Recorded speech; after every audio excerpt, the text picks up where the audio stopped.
What's going on, everybody? Pete Simonetti here for the one, the only NYY News. We're coming up to the last couple of days of 2021. I'm excited about it, and even more excited about it because, as you guys know, once 2022 hits, once 12 hits, once the ball drops and the countdown is there, it is the official start of NYY News TV, and I'm super excited about it. But today's video, I want to talk about the top 5 moves the Yankees should make once all this nonsense is cleared up and we got baseball to talk about again. So I thought to myself, I said, you know, that's interesting. Let's do it. Let's do something I don't normally do. I'm going to give you guys some of the trade scenarios that I came up with the help of that MLB trade value calculator site that I always joke around about. But I said to hell with it. Let's try that. Let's see how it works. So without further ado, guys, here are the top 5 moves I think the New York Yankees should make.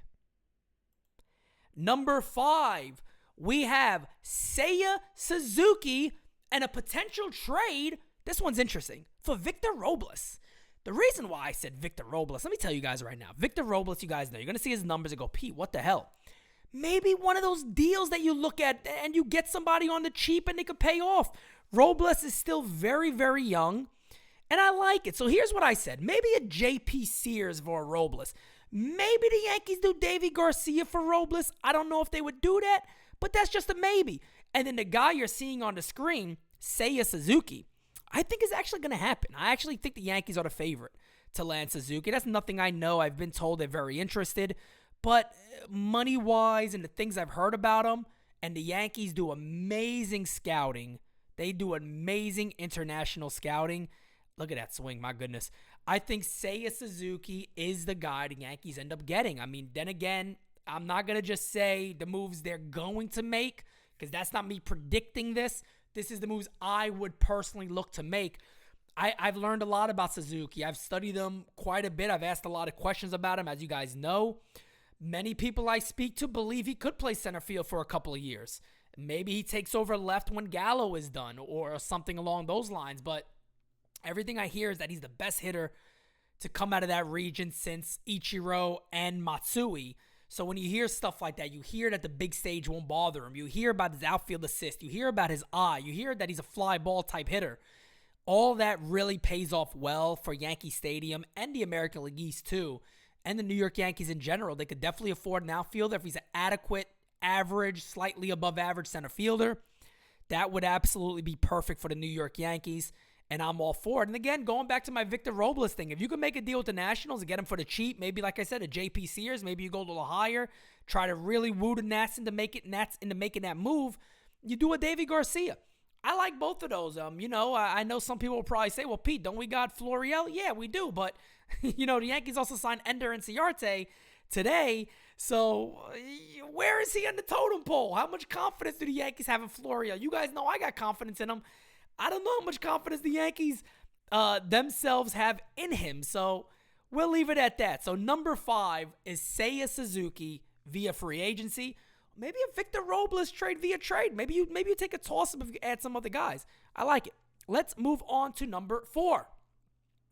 Number 4, we have the first baseman, Freddy Freeman or Anthony Rizzo via free agency. We may get to another trade later if you guys know what I mean. But we already know what Freddy Freeman does. I've talked about it so much, and we also know who Anthony Rizzo is, who said he really enjoyed his time with the New York Yankees. He enjoyed being here. He enjoyed playing in the spotlight. He liked it. You can make the argument that COVID may have really affected him. I know when I had COVID, the thing I struggled with the most was feeling like myself again. Even after I got rid of COVID and I tested negative, I still felt somewhat lethargic and things of that nature. So, there is something to that. Now, we know the things about Rizzo that some people are a little concerned about. His age, there's been some issues injury-wise. I think Rizzo still will be a perfect pickup. Both of these guys are leaders. Both of these guys are winners. They have won. That is very big. The Yankees need guys on this team who have been there and who have done that. I think that is so damn important. And I think it's something that the Yankees are going to seriously consider, whether it's going to be either one of these guys We don't know. It could also be a trade that we'll get to here momentarily. But I think it's something that makes a ton of sense for the Yankees. We know they got to upgrade first base. I see a lot of people on Twitter say, well, defense isn't really, valuable there. And, well, the Yankees in 2009 had to share. The Yankees in the dynasty years had Tino Martinez. The Yankees have one with good defensive first baseman. And God almighty, I think defense is something the Yankees should look at. Depending on how the teams looked the last couple of years, might be nice to have a little bit of defense. So, at number 4, I have Freddie Freeman Freddie Freeman or Anthony Rizzo. At number 3, we have a target that I've talked about a lot here recently because some of the other targets have left. That is Wilson Willie Contreras. Have you forgot about me? Have you forgot about Willie? That's a Twilight Zone reference to the Dummy episode if anybody ever heard that. I'm an old school type of guy. Wilson Contreras, I love this, and this would be via trade. We know the Cubs signed Yan Gomes. Wilson Contreras I like a lot. I really do. I like the idea too because I want leader type guys on this team. I want guys with a chip on their shoulder. This team needs an identity. They have an identity crisis right now. You can't sit there and name something really positive overall. What is the attitude? What is the personality of this ball club? They got Melatonin Boone over there who's putting everybody to sleep.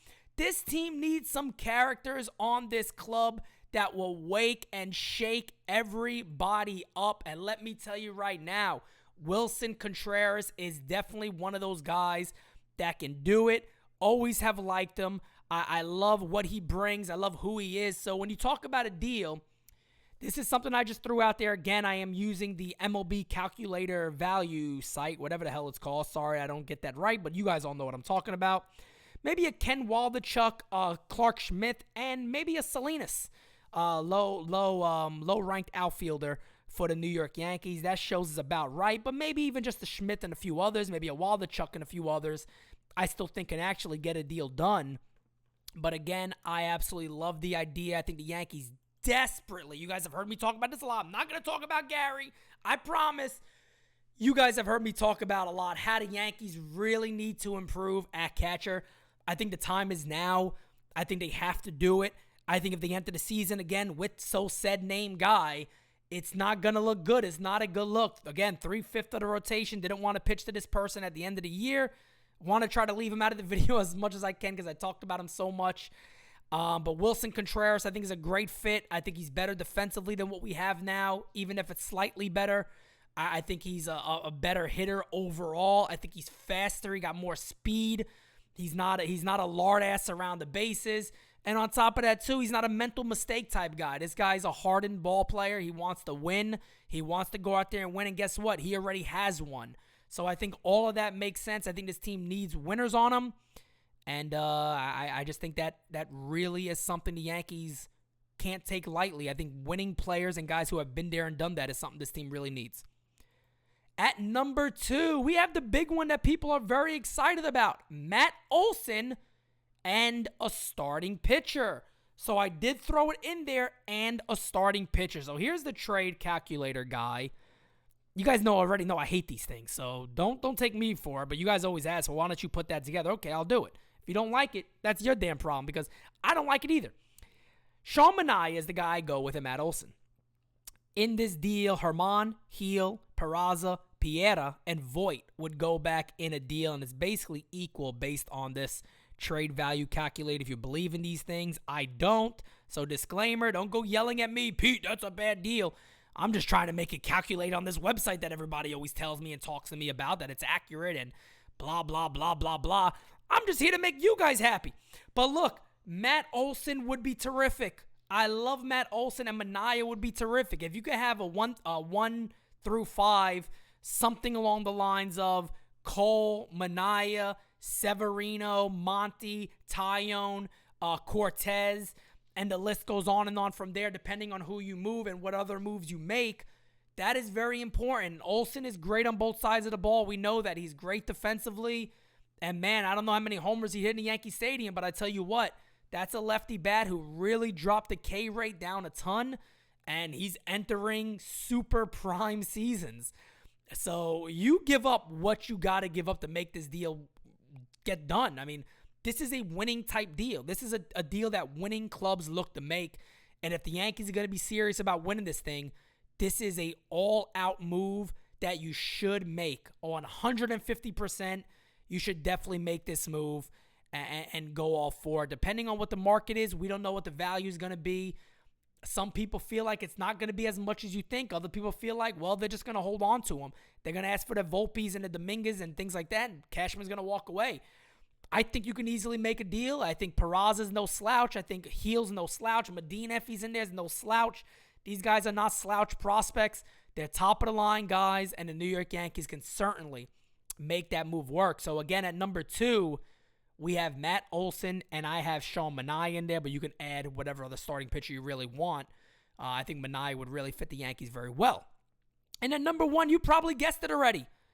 The public enemy number 1 of many Yankee fans, Carlos Correa. Guys, face it, he is the best out of the best when it comes to shortstop, especially the ones that are available.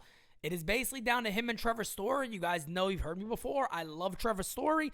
Wouldn't be mad if the Yankees got Story, depending on the other moves they make. But if they pay a lot of money, that money should go to Carlos Correa. You guys have heard me talk about it now multiple times on why this makes all the sense in the world. And again, I got the rebuttals for some people. You want to talk about injury concern and all that? Well, he got 2 seasons in a row of playing baseball. So, I mean, yeah, it wasn't his fault. It was a 60-game season, but he played 58 of them. Last year, he played the majority of the season. And, this guy's a big post-game hitter. Yeah, he hasn't, a chip on his shoulder. He plays like that. But the Yankees desperately need this, guys. I was more shocked when I made my video about Carlos Correa and why the Yankees need to get him at the response I got from fans saying, Pete, you brought up a lot of points that make me think this is the move now. More than people going, I don't want this guy in this team. So Yankee fans, I'm happy a lot of you are waking up to understand that this should be the move we make because the Yankees need an identity. Talked about it earlier with Willie Contreras. Talk about it here also. The Yankees need some players. And look, at the end of the day, I'll be real with you guys. I think the Yankees need a villain. I think the Yankees need a villain. Aaron Judge is too well liked to be a villain. He's not that type of guy. Carlos Correa with the whole Astro thing, it's perfect right now for the Yankees to get a villain-type guy on this club that fans of other teams dislike. It's hard to dislike Aaron Judge, and that's not Aaron Judge's fault. He's just a great guy overall. He doesn't really do anything to ruffle anyone's feathers. It's who he is. But the Yankees need a guy in this team, and as Francis, Christian, all from Team NY News TV, brought up during our live stream, he will make everybody around him better, including a guy like Anthony Volpe who could come up under him. And he could move positions for Volpe however he feels best. He said he would do that. But then also a guy like Gleyber Torres, if the Yankees didn't move him, potentially in an Olson deal, which I think is actually possible. But he'll make everybody around him better. He also makes the lineup a lot better. He also brings the clutch gene that the Yankees need. Again, guys, you have heard me talk nonstop. I don't know what the money would be. I know that's a main factor. So some people read it wrong when I was like, in my video, they're like, Pete, well, how do you talk about Correa and not talk about the money? What I'm saying is, put the stuff to the side that is going to deter you. Then tell me why we shouldn't get him. And if you just make it about cheating, I'm sorry, you're stupid. And you guys know I never shit on my fans. But if you're a fan who just does not want Correa because the Astros cheated in 2017, I'm sorry, but I'm like, that is light thinking. That is bad thinking in my opinion because everybody's done it. Hey, if you want to consider cheating spider attack, well, I hate to tell you who our ace is. I hate to tell you who the ace is. I know it's not technology. I understand there's some different levels to it, but cheating's cheating. Cheating been happening since the beginning of the time. Okay? Carlos Correa would make this club extremely better. And Lord have mercy, I'm sick of being the nice guy. Maybe we need a little venom. Maybe we need a little toxic on this team. Maybe we need that. Too much melatonin isn't good for you, folks. Spoiler alert, it puts you to sleep. Aaron Boone is a walking, living melatonin pill. Puts you to sleep. Trust me, guys, it rubs off on a team. And I'm taking my boy Francis' word for it. I'm taking some of his optimism with me here and say if we get these certain guys, maybe we could win in spite of Aaron Boone. Well, guys, I hope you enjoyed this video. Again, so much coming for Team NYY News TV. So excited. We're still working on things behind the scenes that we haven't really told you guys fully everything yet. Of course, that will come out eventually. But man, oh man, we are only... My goodness, I actually got the calculator here. Let's see, we got not the calculator, the calendar. 1, 2, 3, 4, 5, 6, 7, 8, 9, 10, 11, 12, 13, 14, 15. 15 days away, roughly, until the end of the year and NYY News TV takes over. So you guys know, January 2nd will be the first podcast, and that will be yours truly, Designated Spittaz, with the new intro, new transitions, new this, new that. Are you ready? Sorry, guys. I got something wrong with me. Anyway, guys, I love you all. Thank you so much. Make sure you are subbed to this page. And let me know in the comments below. What are your top 5 moves? Do you agree with any of these? Do you agree with any of the trades I made? I don't even know if I agree with them, but I did it because you guys wanted them. So anyway, guys, catch you next time. Talk to you soon. Tell me what you